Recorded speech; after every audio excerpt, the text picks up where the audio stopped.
पूरी दुनिया का सबसे टफेस्ट और सबसे बड़ा एग्जाम चाइना का गाओको एग्जाम अब स्टार्ट हो चुका है और इस एग्जाम में लगभग 1,34,00,000 स्टूडेंट्स बैठते हैं। सबसे हैरानी की बात यह है कि इस एग्जाम्स को क्लियर करके कोई गवर्नमेंट ऑफिसर नहीं बनता, बल्कि स्टूडेंट्स को सिर्फ यूनिवर्सिटीज में एडमिशन मिलता है। लेकिन फिर भी जब ये एग्जाम होता है तब पूरे चाइना में एक तरह का नेशनल इमरजेंसी जैसा माहौल बना दिया जाता है। स्टूडेंट्स को एग्जाम सेंटर्स तक पहुंचने के लिए आर्मी, टैक्सीज, बसेस और कैब तक की हेल्प ली जाती है। कई जगहों पर ट्रैफिक रोक दिया जाता है ताकि कोई स्टूडेंट लेट ना हो जाए और उन्हें फुल प्रोटेक्शन के साथ सेंटर्स तक पहुंचाया जाता है। इतना ही नहीं, जिस सिटी में ये एग्जाम कंडक्ट हो रहा होता है वहाँ कंस्ट्रक्शन वर्क तक टेम्परेरी बंद कर दिए जाते हैं, क्योंकि माना जाता है कि मशीन्स की आवाज और कंस्ट्रक्शन का शोर स्टूडेंट्स को डिस्टर्ब कर सकता है।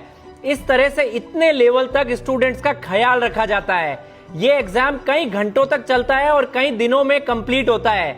और सबसे इंटरेस्टिंग बात यह है कि इतने बड़े स्केल पे होने के बावजूद आज तक कोई बड़ा पेपर लीक या एग्जाम कैंसिलेशन जैसी सिचुएशन रिपोर्ट ही नहीं हुई है।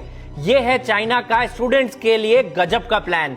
लेकिन इंडिया में क्या हो रहा है? जैसे मैंने कुछ दिन पहले अपनी रील में बताया था, इंडिया में पिछले 23 सालों में लगभग 45 पेपर्स लीक्स हो चुके हैं। अब सोचो, अगर इंडिया में भी स्टूडेंट्स के फ्यूचर को इतनी सीरियसनेस से लिया जाए जैसा चाइना में लिया जा रहा है, तो हमारा एजुकेशन सिस्टम कितना अलग और बेटर हो सकता है।